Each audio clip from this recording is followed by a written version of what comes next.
Selamat malam, perkenalkan nama saya Ilham Richard Sinaga dari kelas PJK 2D NIM 62131111046. Manajemen Pendidikan. Pengertian manajemen. Manajemen pendidikan merupakan salah satu cabang ilmu sosial yang pada intinya adalah mempelajari tentang perilaku manusia yang kegiatannya sebagai subjek dan objek. Secara filosofis, perilaku manusia terbentuk oleh interaksi antar manusia, iklim organisasi, dan sistem. Ketiga interaksi tersebut, baik secara sendiri maupun bersama-sama, saling berinteraksi pula dengan lingkungan eksternalnya. Menurut H.A.R. Tiller berpendapat bahwa manajemen pendidikan adalah mobilisasi segala sumber daya pendidikan untuk mencapai tujuan pendidikan yang telah ditetapkan.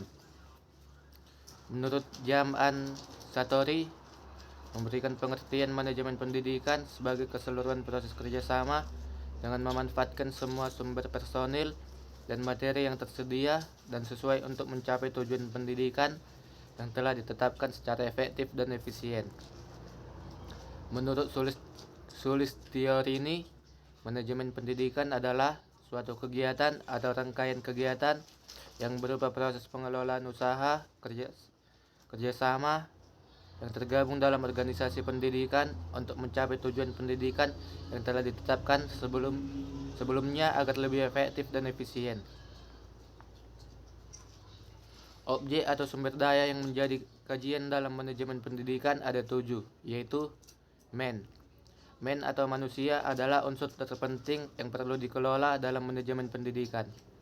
Pengelolaan yang biasa dilakukan misalnya dengan mengorganisasikan manusia dengan melihat apa yang menjadi keahlian orang tersebut.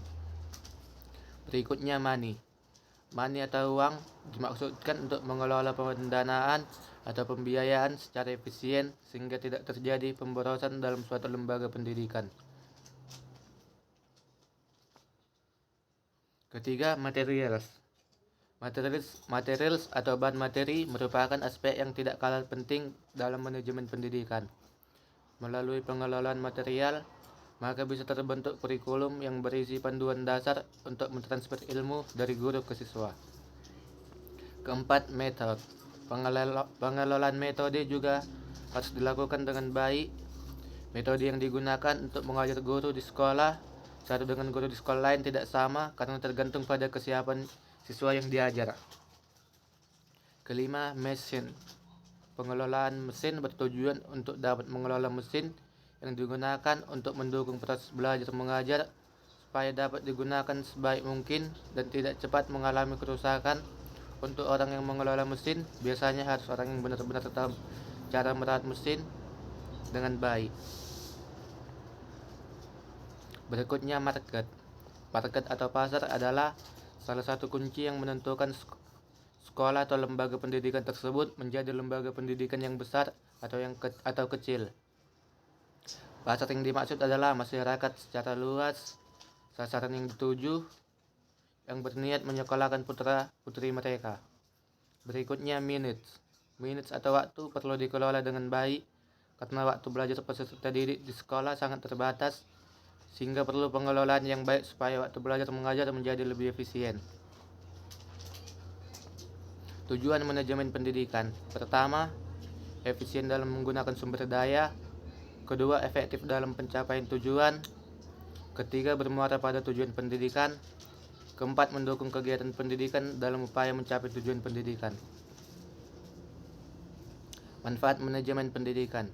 Pertama, menciptakan suasana belajar yang bermutu dan menyenangkan, dan yang lebih penting lagi adalah dapat menciptakan peserta didik belajar cara belajar yang terbaik bagi dirinya. Kedua, meningkatkan kompetensi manajemen pendidikan bagi pendidik sehingga lebih profesional. Ketiga, menghemat sumber daya dengan hasil memuaskan. Keempat, mendapatkan tenaga kependidikan yang profesional. Berikutnya, fungsi manajemen pendidikan. Fungsi manajemen pendidikan adalah elemen-elemen dasar yang akan selalu ada dan melekat dalam proses manajemen yang akan dijadikan acuan oleh manajer dalam melaksanakan kegiatan pendidikan untuk mencapai tujuan yang efektif dan efisien. Dalam manajemen, terdapat fungsi-fungsi manajemen yang terkait erat di dalamnya. Menurut George Terry, fungsi manajemen ada 4, yaitu fungsi perencanaan, fungsi pengorganisasian, fungsi pelaksanaan, dan fungsi pengendalian. Menurut Lettergolik, fungsi manajemen ada 7, yaitu fungsi perencanaan, fungsi pengorganisasian, fungsi pengaturan anggota, fungsi pengarahan, fungsi koordinasi, fungsi pelaporan, dan fungsi pencapaian tujuan. Ruang lingkup manajemen pendidikan. Ruang lingkup dari manajemen pendidikan dibagi menjadi 3 kelompok, yaitu menurut wilayah kerja. Ruang lingkupnya meliputi manajemen seluruh warga negara, manajemen satu provinsi, manajemen satu unit kerja, dan manajemen kelas. Menurut objek garapan, ruang lingkupnya meliputi manajemen siswa, manajemen ketenaga pendidikan, manajemen sarana prasarana, manajemen tata laksana pendidikan, manajemen pembiayaan, dan manajemen humas.